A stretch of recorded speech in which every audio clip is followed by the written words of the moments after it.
Dans la sanctification, il y a deux dimensions. Il y a la sainteté pratique et il y a la sainteté positionnelle. Il y a la sainteté de position et il y a la sainteté pratique. Vous allez lire dans la Bible dit vous êtes saints. Mais la même Bible dit recherchez la sainteté. Est-ce que la Bible se contredit? La Bible dit que tu es saint. Mais la même Bible dit recherche la sainteté. Comment est-ce que je peux chercher ce que j'ai déjà? Alléluia. Et lorsque vous lisez la Bible dans Hébreux 12, verset 14, on parle de la recherche de la sainteté.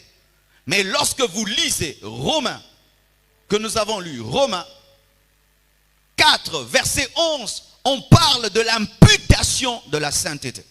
Est-ce qu'il y a contradiction? Sachez ceci, bien-aimés, qu'il y a une sainteté qui est un cadeau et il y a une autre sainteté qui est une recherche.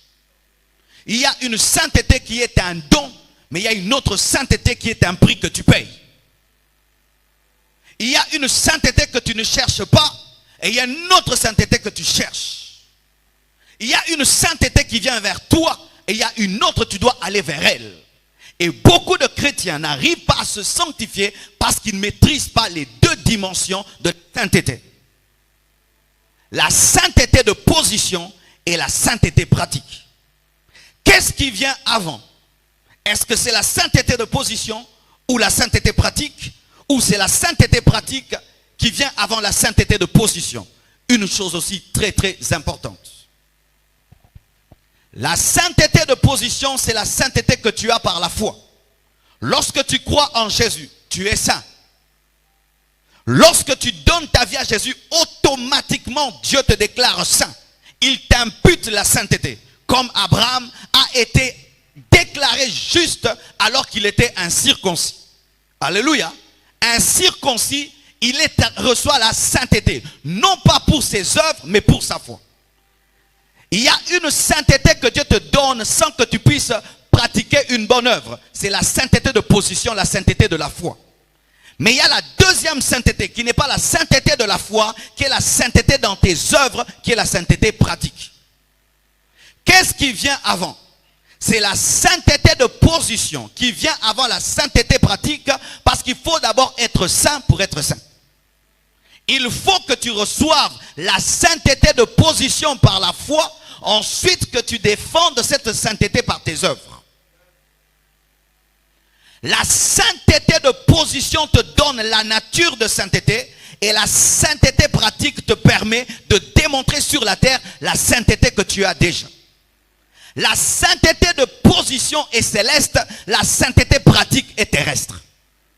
Je répète. La sainteté de position est céleste. C'est-à-dire que Dieu te considère comme étant saint par ta position au ciel en Jésus par la foi. Mais tu dois démontrer cette sainteté dans tes œuvres, dans tes paroles, dans tes actions sur la terre. C'est la deuxième sainteté qui est la sainteté pratique. Écoutez maintenant. Tu ne peux avoir une sainteté sans avoir l'autre. Quiconque a une sainteté de position doit avoir une sainteté pratique. Et quiconque recherche une sainteté pratique sans avoir une sainteté de position ne peut l'avoir. La sainteté de position se démontre par la sainteté pratique. Et la sainteté pratique a besoin de la sainteté de position pour avoir la force.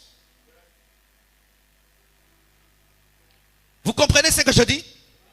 Alléluia. Ainsi, étant nés de nouveau, nous n'attendons pas la mort pour être des saints, comme l'Église catholique l'enseigne. Il est devenu saint. Nous ne devenons pas saints, nous sommes des saints. Tu es saint. Tu es saint. Vous êtes des saints. Mais les gens disent, non, je ne suis pas parfait. Nul n'est parfait, je ne suis pas saint. Je ne parle pas de la sainteté de tes œuvres, je parle de la sainteté par la foi. Dans la dimension de la foi, nous sommes des saints. Mais dans la dimension des œuvres, nous tendons vers la perfection. Lorsque la Bible te déclare saint, ce n'est pas dans tes œuvres, c'est par la foi. Mais la Bible te révèle qui tu es pour que tu cherches à l'être. La foi en Jésus te donne donne la sainteté sans que tu puisses faire une œuvre. C'est ainsi que nous sommes sauvés par grâce. Si la sainteté pratique vient avant la sainteté de position, nous sommes sauvés par les œuvres.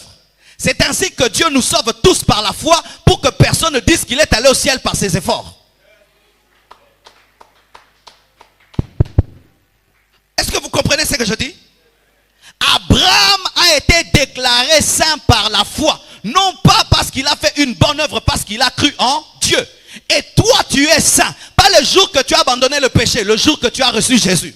Le jour que tu as cru en Jésus, automatiquement, l'obéissance et la sainteté de Jésus t'ont été données. Mais où? Au ciel. Parce que tu es assis sur ta chaise, mais tu es d'abord assis au ciel. Là-bas, tu es saint. Mais sur la terre, le péché te combat. Comment maintenant mettre ensemble la sainteté de position et la sainteté pratique? C'est ça le dilemme des chrétiens.